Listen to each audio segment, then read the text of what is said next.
అందరికీ నమస్కారం. నేను రమ. ఈ రోజు మనతో ఉన్నారు ప్రముఖ ఆధ్యాత్మికవేత్త, తంత్ర జ్యోతిష్యులు చింతా రుక్మంగధరావు గారు ఉన్నారు. జూలై నెలలో ద్వాదశ రాశుల వారందరికీ కూడా ఏ విధంగా ఉండబోతుందో సార్తో మాట్లాడి తెలుసుకుందాం. నమస్తే అండి. మాతృదేవోభవ, పితృదేవోభవ, ఆచార్య దేవోభవ. ఓం నమో మాందేశ్వరాయ నమః. అందరూ బాగుండాలి, అందరికీ మంచి జరగాలి. సార్, జూలై నెలలో కుంభరాశి వారందరికీ ఏ విధంగా ఉంది, ఎటువంటి జాగ్రత్తలు తీసుకోవాలి? ఈ 2026 సంవత్సరం జూలై మాస ఫలితాల్లో భాగంగా కుంభరాశి వాళ్ళకు రాశిలోనే రాహు ఉన్నాడు, ద్వితీయంలో శని అంటే ఏలినాటి శని జరుగుతూ ఉంది. చతుర్థంలో కుజుడు, పంచమంలో బుధుడు, 6వ ఇంట్లో గురువు రవి గ్రహం వస్తున్నారు. 5వ ఇంట్లో నుంచి కూడా గురువు రవి 6వ ఇంట్లోకి వెళ్తున్నాడు. 7వ ఇంట్లో శని, 7వ ఇంట్లో కేతువు, శుక్రుడు. రాశిలో రాహు ఉన్నప్పుడు ఏం చేస్తాడంటే రకరకాల ఆలోచనలు ఇస్తాడు.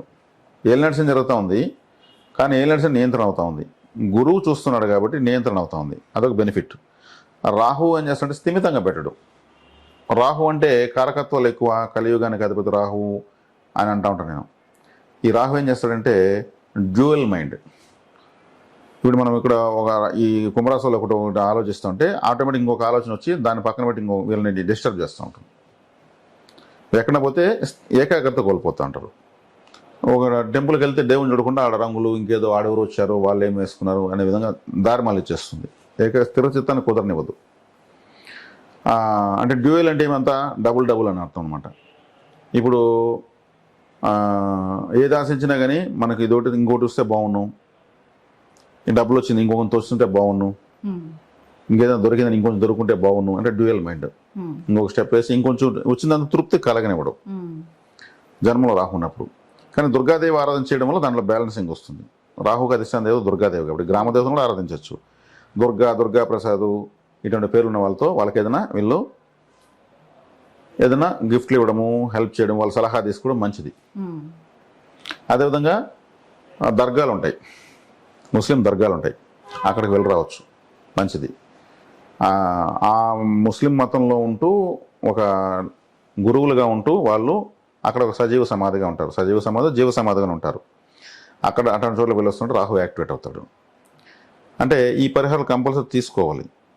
రాహు అంటే ఎక్కువగా ఊహించుకునేటువంటి గ్రహం. ఎక్కువ ఊహించుకుంటూ ఉంటారు. తొందరలో ఏదో మంచి జరిగినట్లు, 1 లక్ష రూపాయలు వచ్చినట్టు అనే సమస్యలు తీరినట్లు అన్నీ అనుకుంటూ ఉంటారు, కానీ ఏం జరగవు. ఎక్కువగా ఈ బెట్టింగ్స్ వైపు, షేర్ మార్కెట్ వైపు, దీనికి సంబంధించిన రిలేటెడ్ మార్గాల వైపు వెళ్ళకూడదు, లాస్ అయిపోతారు. ఇప్పటివరకు కొంతవరకు బాగుంది. అక్టోబర్ వరకు గురు బలం ఉంది, అది ఏలినాటి శని కంట్రోల్ అవుతుంది. ఆ తర్వాత మళ్ళీ గురువు మారిపోతాడు, అప్పుడు ఇబ్బంది అవుతుంది. కాబట్టి ఇక్కడ ఏలినాటి శని జాగ్రత్త దృష్టిలో పెట్టుకొని పోవాలి. ఇప్పుడు వీళ్ళు తిండి 2వ ఇంట్లో శని ఉన్నాడు. 2వ ఇంట్లో శని ఉంటే ఏమవుతుంది? 2వ ఇల్లు అంటే తిండి అని అర్థం. చల్లారిపోయిన అన్నం దొరుకుతుంది వాళ్ళకు. ఫ్రిడ్జ్లో ఉండేటువంటి ఫుడ్డు లేదా చల్లారిపోయింది నిన్నటి కూరలు ఇటువంటివి దొరుకుతూ ఉంటాయి. చాలామందికి ఇటువంటి దొరికేదంటే శని ప్రభావం అవుతున్నాయి. ఏసీ అంటే శనేశ్వరుడు, ఫ్రిడ్జ్ అంటే శనేశ్వరుడు. కాబట్టి ఈ ఏలినాటి శని ఉన్నప్పుడు ఐస్ క్రీమ్ దానం చేయొచ్చు. ఐస్ క్రీమ్ అంటే శనేశ్వరుడే. అందున వెన్నెల ఐస్ క్రీమ్ చేస్తే ఇంకా మంచిది. వెన్నెల అంటే చంద్రుడు, ఐస్ క్రీమ్ అంటే చల్లగా ఉంటే శనేశ్వరుడు. ఈ రెండు కలిపి పిల్లలకి ఇస్తే మంచిది. ఇప్పుడు ఒక మ్యారేజ్ ఫంక్షన్ జరుగుతుంది, భోజనాలంతా అందరూ చేసిన తర్వాత బయట వచ్చినాక ఐస్ క్రీమ్ ఇస్తూ ఉంటారు. అక్కడ పెద్దవాళ్ళు కూడా ఎగబడుతూ ఉంటారు చిన్నపిల్లల్లాగా, అలా అట్రాక్ట్ చేస్తుంది. కాబట్టి వీళ్ళు ఏసీ ఫుడ్డు అంటే చల్లారిపోయిన ఫుడ్డు నేను ఎక్కువ తీసుకోకూడదు. ఇప్పుడు అటువంటి ఫుడ్ తిన్న వాళ్ళు జంక్ ఫుడ్ అంటారు, ప్రాసెసింగ్ ఫుడ్ అంటారు, ఇటువంటి తీసుకోకూడదు. వీళ్ళకు తాజా ఫుడ్ కోసం వీళ్ళు ప్రయత్నించాలి.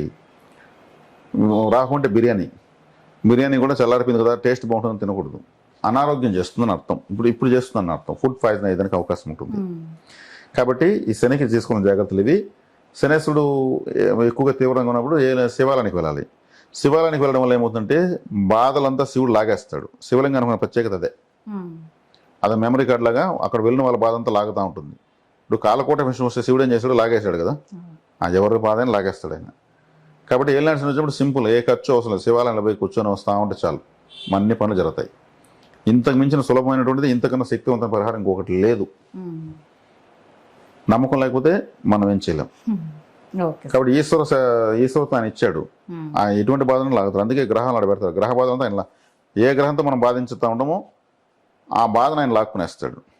ఆడవే మళ్ళీ శివుడికి కష్టాలు చెప్పకూడదు. అది చెప్పని శివుడు ఏం చెప్పలేదు, నీ కష్టమే నాకు చెప్పని చెప్పలేదు. మనం వెళ్ళి అన్ని శుభాలు కలిగించు స్వామి, అయిపోయింది అడికి క్లోజ్.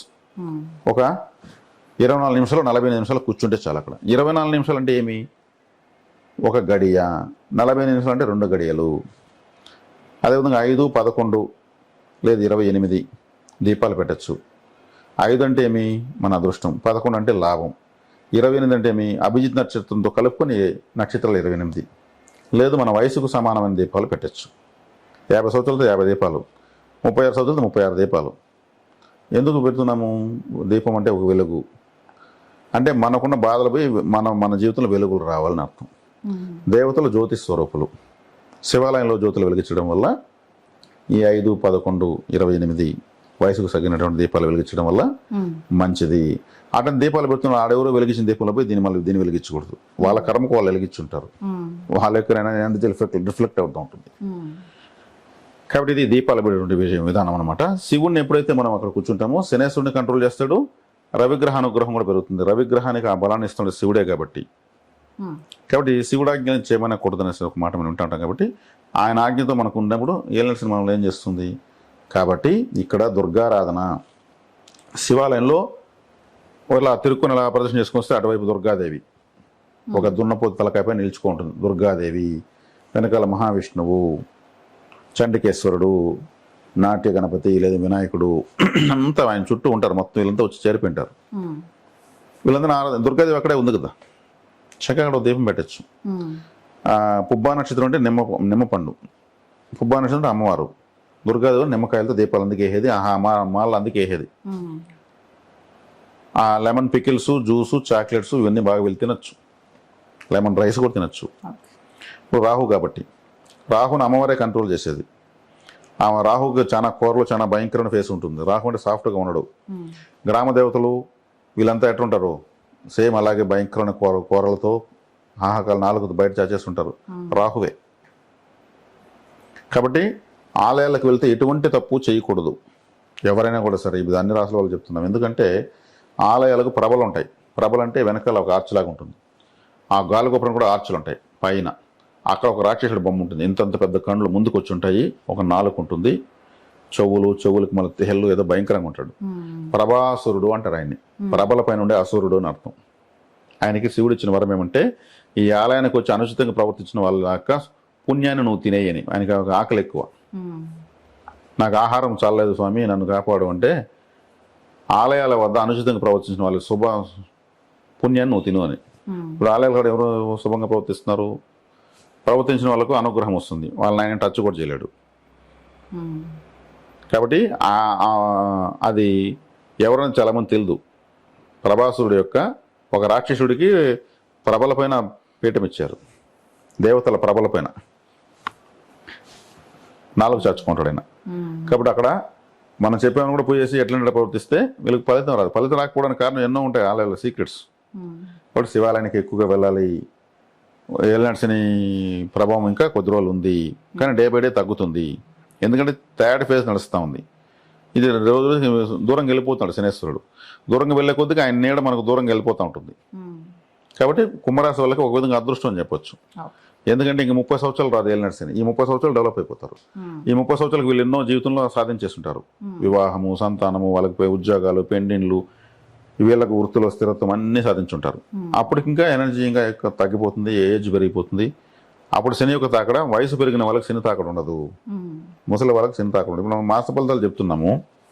అప్పుడే పుట్టిన అబ్బాయికి ఇది ఎలా పనిచేస్తుంది? వాడు ఏ టెంపుల్కి వెళ్ళాలి? లేదా అదే టైంలో ఈ మాసం చనిపోయే వాళ్ళు ఉంటారు. వాళ్ళ స్పృహ ఉండదు, కోమా స్థితిలో ఉంటారు. మాస ఫలితం ఆడే ఏం చేసుకోవాలి? శివాలని కరెంట్ ఛార్జ్ కట్టాలంటే అది ఎన్నో జన్మల పుణ్యం ఉండాలి. అదేవిధంగా ఆలయానికి ఏదైనా రంగులు వేయడానికి ఆ రంగులు కొడతా ఉంటే నేను కొంత ఇస్తాను రంగులకని. ఇట్లా ఆలయ సేవ అంటే ఎలా ఏం చేయాలి సేవ అని డౌట్ ఉంటుంది.